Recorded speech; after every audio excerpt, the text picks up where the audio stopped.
Hello, എല്ലാവർക്കും ജസ്നാസ് കിച്ചണിലേക്ക് സ്വാഗതം. ഇന്ന് ഞാൻ നിങ്ങൾക്കായി തയ്യാറാക്കുന്നത് ഫിഷ് ബിരിയാണിയാണ്.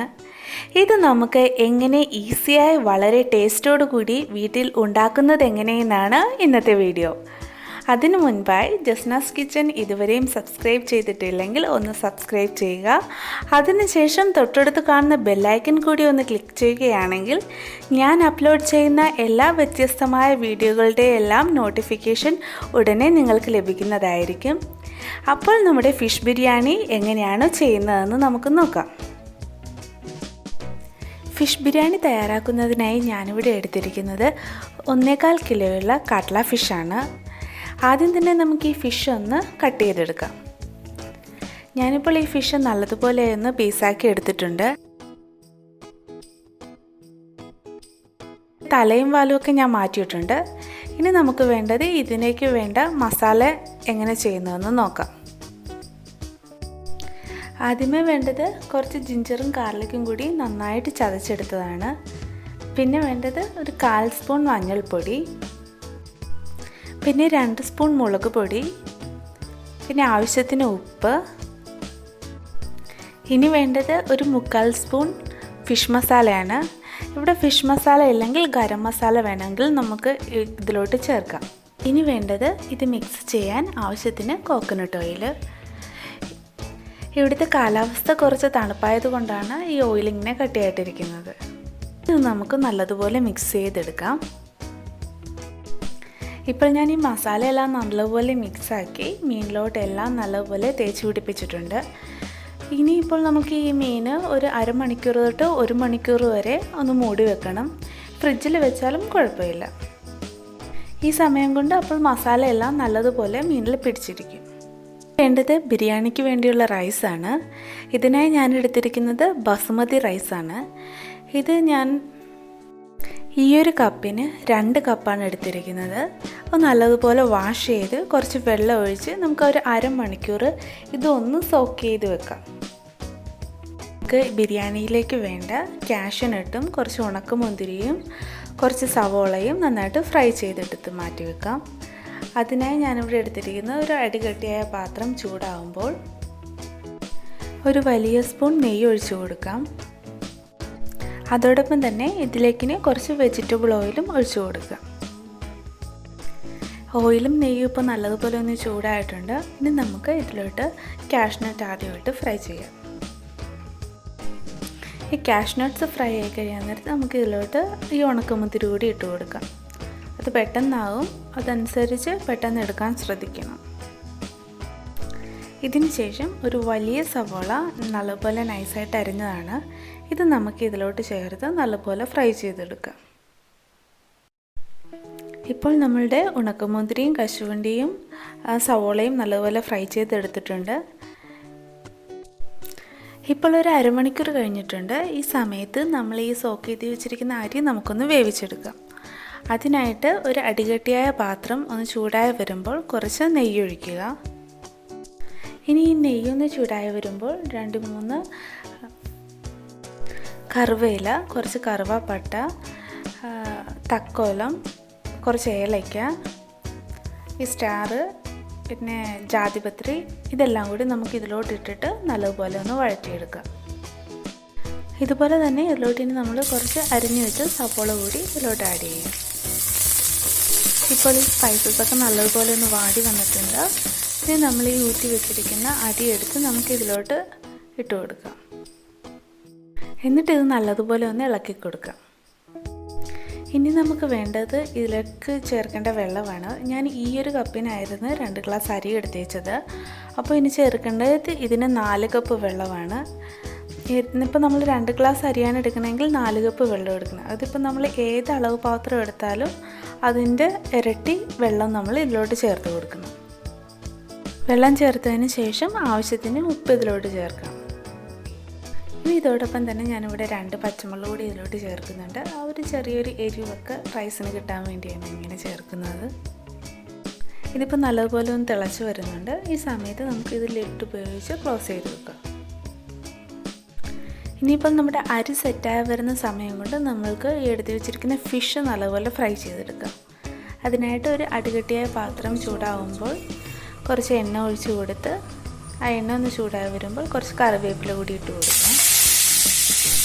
ഇനി നമുക്ക് ഇതിലോട്ട് എടുത്ത് വെച്ചിരിക്കുന്ന ഫിഷ് ഓരോന്നായിട്ട് ഇതെല്ലാം നല്ലതുപോലെ ഒന്ന് ഫ്രൈ ചെയ്തെടുക്കാം. ഇപ്പോൾ ഞാൻ ഈ ഫിഷ് എല്ലാം നല്ലപോലെ ഫ്രൈ ചെയ്തെടുത്തിട്ടുണ്ട്. ഇപ്പോൾ നമ്മുടെ റൈസ് നല്ലതുപോലെ വെന്ത് കിട്ടിയിട്ടുണ്ട്. പിന്നെ ഞാനൊരു കാര്യം പറയാൻ വിട്ടുപോയായിരുന്നു. നമ്മളുടെ ഈ റൈസ് സെറ്റ് ചെയ്ത സമയത്ത് ആ വെള്ളം തിളക്കുമ്പോൾ ഒരു നാരങ്ങ കൂടി പിഴിഞ്ഞൊഴിക്കണം. അങ്ങനെ കൂടി ചെയ്യുമ്പോൾ ഈ അരിയെല്ലാം കൂടി ഇങ്ങനെ ഒട്ടി ഇരിക്കത്തില്ല ചോറ്, അതെല്ലാം കുറച്ച് വിടർന്നിരിക്കും. അതിന് വേണ്ടിയാണ് നമ്മൾ നാരങ്ങ കൂടി പിഴിഞ്ഞ് അതിലോട്ട് ചേർക്കുന്നത്. ഈ ചോറിന് ഈ ചൂടോടുകൂടി തന്നെ നമുക്ക് ലിഡ് ഉപയോഗിച്ച് മൂടി ഒരു സൈഡിലോട്ട് വെക്കാം. ഇനി നമ്മൾക്ക് ഇതിലേക്ക് വേണ്ട മസാല എങ്ങനെയാണ് തയ്യാറാക്കുന്നതെന്ന് നോക്കാം. ഇതിനായിട്ട് ഒരു അടികട്ടിയായ പാത്രം ചൂടായി വരുമ്പോൾ കുറച്ച് ഓയിൽ ഒഴിച്ച് കൊടുക്കുക. അതൊന്ന് ചൂടായി വരുമ്പോൾ ഞാനൊരു 4 സവോള വലുതെടുത്തിട്ടുണ്ട്, നല്ലപോലെ ചെറുതാക്കി അരിഞ്ഞ്. ഇത് നമ്മൾക്ക് ഇതിലോട്ട് ചേർത്ത് കൊടുക്കാം. ഇതോടൊപ്പം തന്നെ ഒരു 5 പച്ചമുളകും കുറച്ച് വെളുത്തുള്ളിയും കുറച്ച് ഇഞ്ചിയും കൂടി മിക്സിയിൽ നല്ലപോലെ ഒന്ന് ക്രഷ് ചെയ്തെടുത്തതാണ്. ഇതുകൂടി നമുക്ക് ഇതിലോട്ട് ചേർത്ത് കൊടുക്കാം. ഇനി ഇതിലോട്ട് ആവശ്യത്തിന് ഉപ്പ് കൂടി ചേർത്ത് നല്ലതുപോലെ വഴറ്റിയെടുക്കാം. ഇപ്പോൾ ഈ സവാളയൊക്കെ നല്ലപോലെ ഒന്ന് വഴന്നു വന്നിട്ടുണ്ട്. ഈ സമയത്ത് നമ്മൾക്ക് ഒരു 2 മീഡിയം സൈസ് തക്കാളിയാണ് ഞാൻ എടുത്തിരിക്കുന്നത്. ഇത് നന്നായിട്ടൊന്ന് അരിഞ്ഞെടുത്തിട്ടുണ്ട്. അതോടൊപ്പം തന്നെ ഒരു ചെറിയ ക്യാപ്സിക്കം അരിഞ്ഞിട്ടുണ്ട്. ഇതുകൂടി നമുക്ക് ഇതിലോട്ടിട്ട് നല്ലതുപോലെ ഒന്ന് വഴറ്റിയെടുക്കാം. പിന്നെ വേണ്ടത് കുറച്ച് പുതിനയിലയാണ്, അതിനുശേഷം കുറച്ച് മല്ലിയിലയും. ഇനി ഇതെല്ലാം കൂടി നല്ലതുപോലെ ഒന്ന് വഴറ്റി ഒരു 10 മിനിറ്റ് ലോ ഫ്ലെയിമിൽ വെച്ച് ഇതൊന്ന് നമ്മൾക്ക് വേവിച്ചെടുക്കാം. ഇപ്പോൾ ഒരു 10 മിനിറ്റ് കഴിഞ്ഞതിന് ശേഷം ഈ സവോളയും ഇതെല്ലാം നല്ലപോലെ ഒന്ന് വഴന്നു വന്നിട്ടുണ്ട്. ഇനി നമ്മൾക്ക് ഇതിലേക്ക് ആവശ്യമായ പൊടികളെല്ലാം ചേർത്ത് കൊടുക്കാം. ഒരു 3/4 സ്പൂൺ കുരുമുളക് ചതച്ചതാണ്, 1/4 സ്പൂൺ മഞ്ഞൾപ്പൊടി, 1 സ്പൂൺ മുളക് പൊടി, 1 സ്പൂൺ മല്ലിപ്പൊടി, പിന്നെ 1 spoon fish masala, 1/2 spoon garam masala, പിന്നെ ആവശ്യത്തിന് ഉപ്പും കൂടി ചേർത്ത് അത് നല്ലതുപോലെ ഒന്ന് വഴറ്റിയെടുക്കുക. ഇനി ഇതിൻ്റെ പച്ചമണം മാറുന്നത് വരെ നല്ലതുപോലെ ഒന്ന് വഴറ്റിയെടുക്കണം.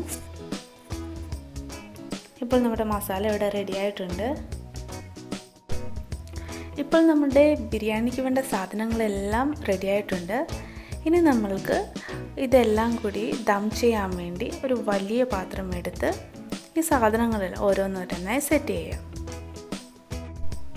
ഇതെങ്ങനെയാണ് ദം ചെയ്യുന്നതെന്ന് നോക്കാം. ഇതിനായിട്ട് ഞാനിവിടെ ഒരു വലിയ പാത്രം എടുത്തിട്ടുണ്ട്. ഇതിലോട്ട് കുറച്ച് നെയ്യ് ഒഴിച്ച് കൊടുക്കുക. എന്നിട്ട് ഇത് നല്ലതുപോലെ ഒന്ന് സ്പ്രെഡ് ചെയ്ത് എല്ലാ വശത്തും എത്തിക്കുക. ഇനി ഇതിലോട്ട് ആദ്യം തന്നെ നമ്മൾ ഈ സെറ്റ് ചെയ്ത് വെച്ചിരിക്കുന്ന മസാല ഇട്ട് ഇതൊന്ന് നല്ലതുപോലെ ഒന്ന് സ്പ്രെഡ് ചെയ്ത് കൊടുക്കുക. ഇതിന് ശേഷം ഇതിലേക്ക് നമ്മൾ ഫ്രൈ ചെയ്ത് വെച്ചിരിക്കുന്ന ഫിഷ് ഓരോന്നോരോന്നായി ഇതിലോട്ട് ഇട്ട് കൊടുക്കുക. ഞാനിത് 2 ലെയറായിട്ടാണ് ചെയ്യുന്നത്. അതുകൊണ്ട് തന്നെ കുറച്ച് മസാലയും കുറച്ച് ഫിഷും ഞാൻ മാറ്റി വെച്ചിട്ടുണ്ട്. ഇനി ഇതിൻ്റെ മേലിലിട്ട് നമ്മൾ എടുത്ത് വെച്ചിരിക്കുന്ന ചോറ് കൂടി ഇതിലോട്ട് നല്ലപോലെ ഇട്ട് സ്പ്രെഡ് ചെയ്ത് കൊടുക്കുക. ഈ റൈസ് ഇങ്ങനെ ഒരു ചെറു ചൂടോടുകൂടി തന്നെ ഇതിലോട്ട് സെറ്റ് ചെയ്യാൻ ശ്രമിക്കുക.